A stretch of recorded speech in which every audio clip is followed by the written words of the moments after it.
आरोपीच्या मृत्यू प्रकरणी सीआयडीनं कराड शहर पोलीस ठाण्यातल्या 10 जणांना अटक केली आहे। अटक करण्यात आलेल्या पोलीस अधिकाऱ्यांमध्ये सहाय्यक पोलीस निरीक्षक हनुमंत काकडी आणि 9 शिपायांचा समावेश आहे। जून महिन्यामध्ये रावसाहेब जाधवला 78 लाखांचा मुद्देमाल चोरून नेल्याच्या आरोपाखाली अटक करण्यात आली होती। मात्र कराड पोलीस ठाण्यामध्ये त्याचा संशयास्पद मृत्यू झाला। पोलिसांनी केलेल्या मारहाणीमध्ये रावसाहेब जाधवचा मृत्यू झाला असा आरोप कुटुंबियांनी केला आहे।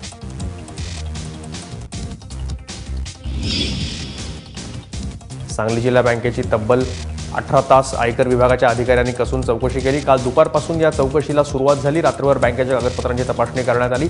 नोटाबंदीनंतर सांगली जिल्ह्यात मध्यवर्ती बँकेत झालेल्या संशयास्पद व्यवहारांची आणि संबंधित खात्यांची चौकशी करायचे आयकर विभागाचा हात छापा असल्याचं बोललं जात आहे। आता चौकशीअंती या तपासणीतून आयकर विभागाच्या हाती काय लागतं याकडे सगळ्यांचं लक्ष आहे। जळगाव जिल्ह्यातल्या खिर्डीमध्ये पैसे काढण्यासाठी रांगेमध्ये उभ्या असलेल्या एका 68 वर्षीय इसमाला आपले प्राण गमवावे लागलेत। आयुब बेग असं या मृत व्यक्तीचं नाव आहे। आयुब बेग हे पैसे काढण्यासाठी सेंट्रल बँकेच्या रांगेत उभे होते। मात्र बराच वेळ रांगेत उभं राहावं लागल्यानं त्यांना चक्कर आली आणि ते जमिनीवर कोसळले। त्यांना तात्काळ रुग्णालयामध्ये दाखल केलं गेलं, मात्र प्रकृती खालावल्यानं त्यांचा मृत्यू झाला। नोटाबंदीमुळे मालेगावातल्या यंत्रमाग व्यवसायावर मोठा परिणाम झालाय। काम मिळत नसल्यानं एका यंत्रमाग कामगारानं गळफास घेऊन आत्महत्या केली।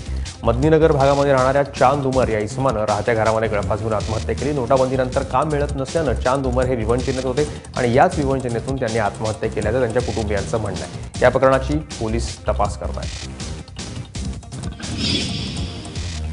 भंडारा जिल्ह्यातल्या जामगाव इथं वनक्षेत्रामध्ये एका वृद्ध बिबट्याचा मृतदेह आढळून आलाय। पवनी तालुका हा कोका आणि उंबरखेड करहाडला व्याघ्र प्रकल्पाशी लागून असल्यामुळे जंगलामध्ये मोठ्या प्रमाणात वन्यजीवांचा वावर आहे। मात्र वन्य प्राण्यांना पुरेशा प्रमाणात खाद्य मिळत नसल्यानं बिबट्याचा मृत्यू झाला।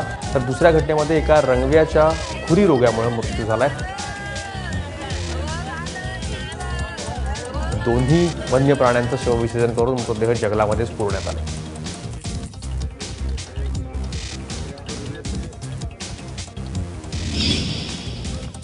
माढामध्ये कुत्र्यांच्या तावडीत सापडलेल्या हरणाच्या पाडसाला 5 तरुणांमुळे जीवदान मिळाले। सावित्रीबाई कन्या प्रशालेच्या समोरच्या रानामध्ये 3 कुत्री या हरणाच्या पाडसाचा पाठलाग करत होती। जीवाच्या आकांतानं हे पाडस शिवाजीनगर लोकवस्तीच्या भागामध्ये शिरलं। हा सगळा प्रकार या भागाच्या तरुणांनी पाहताच तातडीनं त्यांनी कुत्र्यांना हुसकावून लावलं आणि या जखमी पाडसावर उपचार करत त्याला वन विभागाकडे सुपूर्द केलं।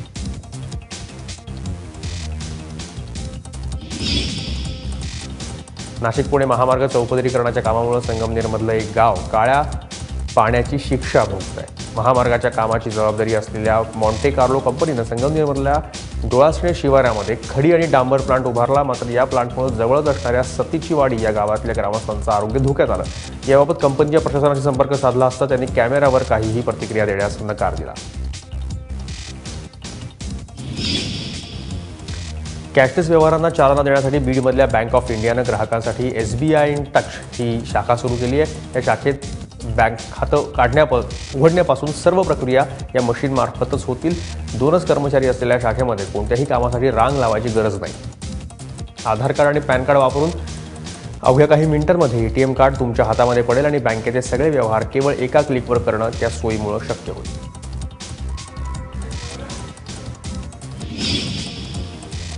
नोटाबंदीनंतर भाजीपाल्याच्या दरामध्ये मोठी घसरण झाल्याचं पाहायला मिळतं। याचाच निषेध करत वर्ध्यामध्ये शेतकऱ्यांनी टोमॅटोचं मोफत वाटप केलं। तसंच यावेळी शेतकऱ्यांकडून शासकीय धोरणांचाही निषेध करण्यात आला। चिकणी गावचे प्रगतशील शेतकरी प्रमोद रणित यांच्या टोमॅटोला वर्धा मार्केटमध्ये किलोला अवघा 1 रुपया दर मिळाला। त्यामुळे त्यांनी वर्ध्यातल्या बजाज चौकामध्ये चक्क फुकटात टोमॅटो विकले।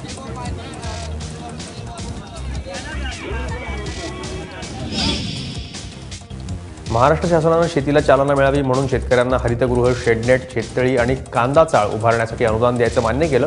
परंतु 2015-16 या वर्षामध्ये उस्मानाबाद जिल्ह्यातल्या 548 शेतकऱ्यांना 18 कोटी अनुदान अद्यापही मिळालेलं नाहीये। तर दुसरीकडे बँका कर्ज वसुलीसाठी तगादा लावत असल्यामुळे शेतकऱ्यांनी जिल्हाधिकारी कार्यालयासमोर आमरण उपोषण सुरू केलं आहे।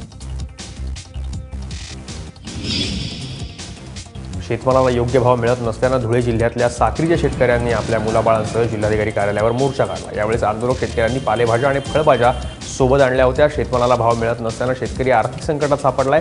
त्यामुळे सरकारनं शेतजमिनी जमा करून त्याबदल्यात सरकारी कर्मचाऱ्यांप्रमाणे दरमहा वेतन द्यावं अशी मागणी आंदोलक शेतकऱ्यांनी यावेळेस केली।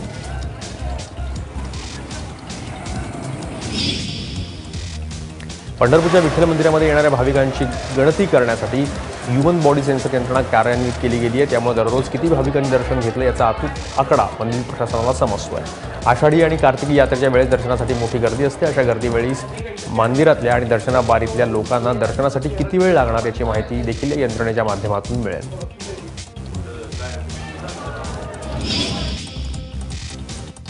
24व्या नॅशनल चिल्ड्रन सायन्स काँग्रेस म्हणजेच बालवैज्ञानिक प्रदर्शनाचं आज बारामतीमध्ये उद्घाटन झालं. केंद्रीय विज्ञान आणि तंत्रज्ञान मंत्री डॉक्टर हर्षवर्धन, माजी केंद्रीय मंत्री शरद पवार, खासदार सुप्रिया सुळे यांच्यासोबतच अनेक मान्यवर या कार्यक्रमाला उपस्थित होते. 5 दिवस चालणाऱ्या या प्रदर्शनामध्ये विद्यार्थी वेगवेगळ्या विषयांवर प्रयोग सादर करणार आहेत.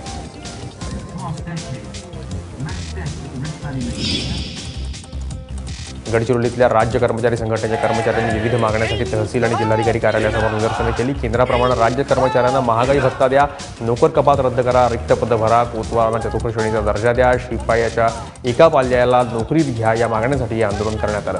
मागणी पूर्ण न झाल्यास 18 ते 20 जानेवारीला 3 दिवसांचा लाक्षणिक संप पुकारण्याचा इशारा सरकारी कर्मचाऱ्यांनी दिला.